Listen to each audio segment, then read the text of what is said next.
Lori Stansel, your life strategist coach, international speaker, published author, and entrepreneur. And this is our third week together for our 2018 series, hashtag Waistline Wednesday. We're going to lose the weight around the waist and we're going to dump that emotional baggage too. And I hope that you were able to watch the video last week. If you did miss it, please go back to my Facebook page and check it out. It was a facebook.com/the good life with Lori. You can watch both videos and get right up to speed. Also, while you're there, check out the services that I offer. Speaking, I do webinars, in-person speaking. I provide coaching services. There's a ton of information on there that will really be a benefit to you. So I invite you to check me out and see what I can do to help you. Also, please share this video, share the love. If this is something that is helping you, or if it's something that you believe could help someone else, don't hoard, right? Don't keep it to yourself, but share the love, share it on your page and get the word out.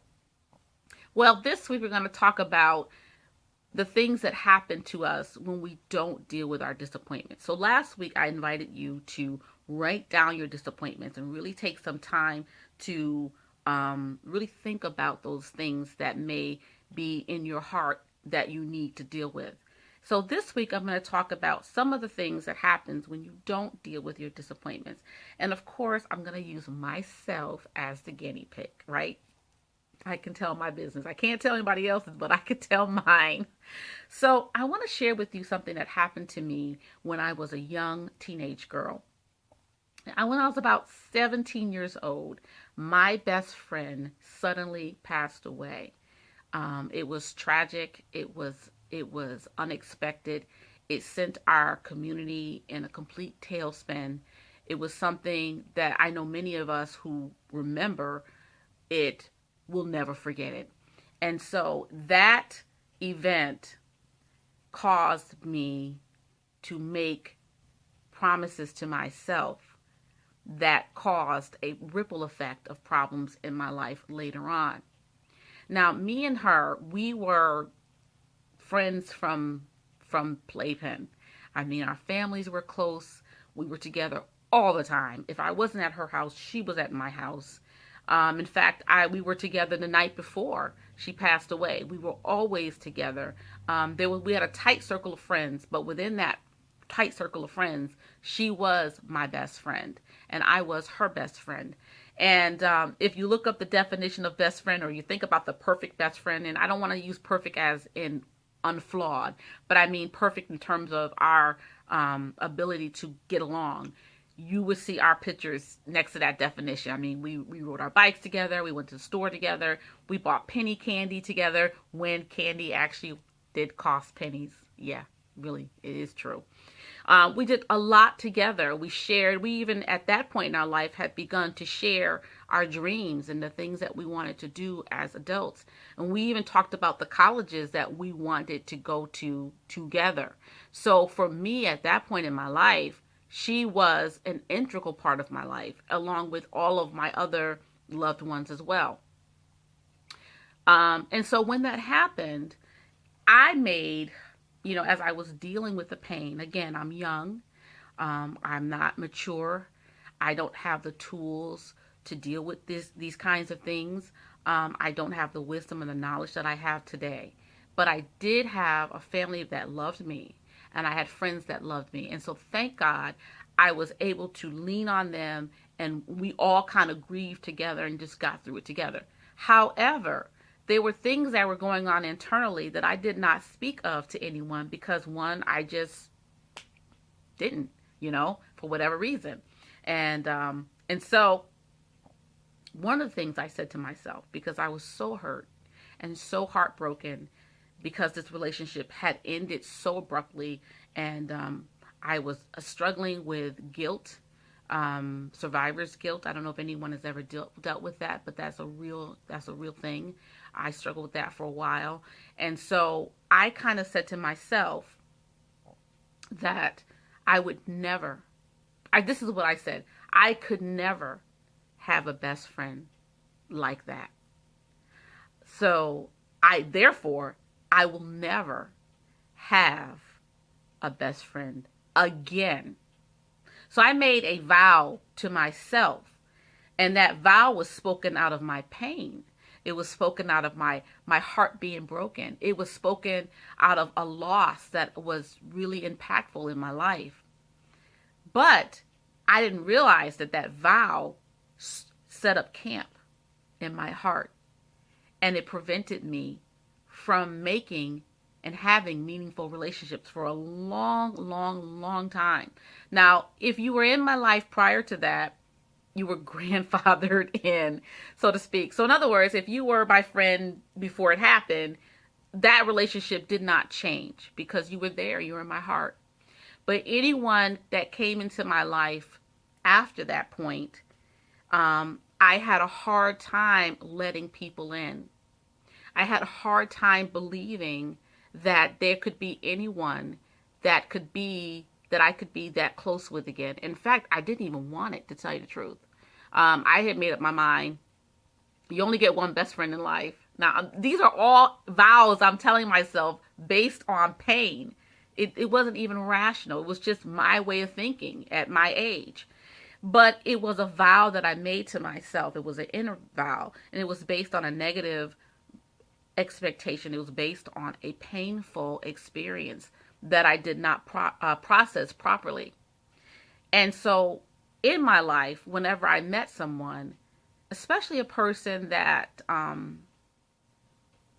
I felt I had a connection with, a person that I felt I could really be close with, I almost felt like, now this is really, I know for some people it's going to sound strange, but I'm being transparent.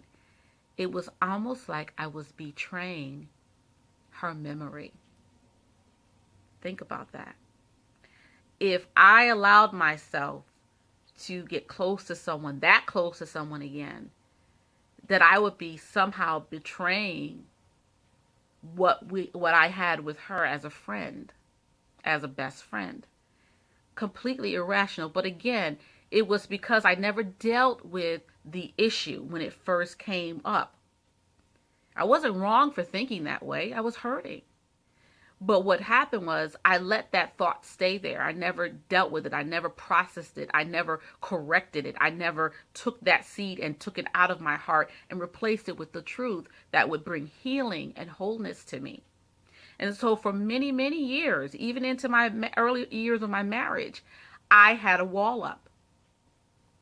And I would not let people in. And one day I realized that I was alone. I was not just lonely, but I was alone. And I had to ask myself, well, why? And so I did a backwards track.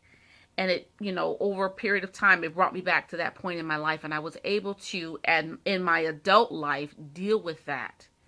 And when I did, when I allowed myself to believe something that was true as opposed to something that was a lie based out of pain, my life opened up.